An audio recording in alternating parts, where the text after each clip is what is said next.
Current events by video.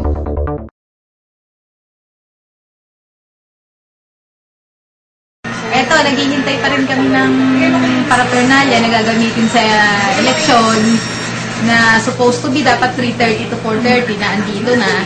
Pero hanggang ngayon, wala pa rin yung material sa kailangan. Kaya hindi kami makaproceed.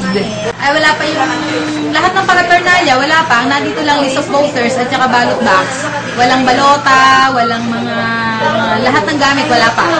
Ano po sabi ng COMELEC? May resolution sila na pag hindi dumating ang balota ng 12 o'clock, postpone ang election.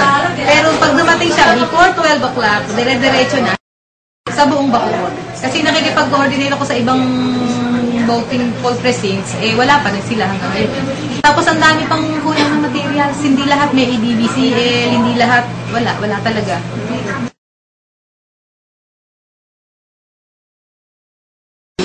Actually, the last to be delivered is about 50 barangays, but before the 12 o'clock, the Office of the Treasurer was able to deliver it. At 1 o'clock, we have 100% delivery of all the election paraphernalia in all the 73 barangays of Bacoor.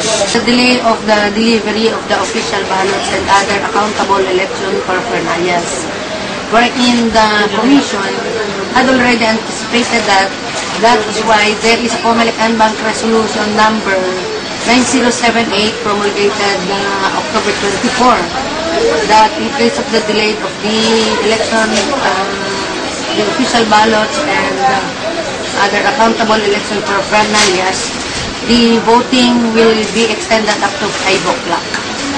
5 o'clock in the afternoon, there are still voters within 30 meters of their precincts.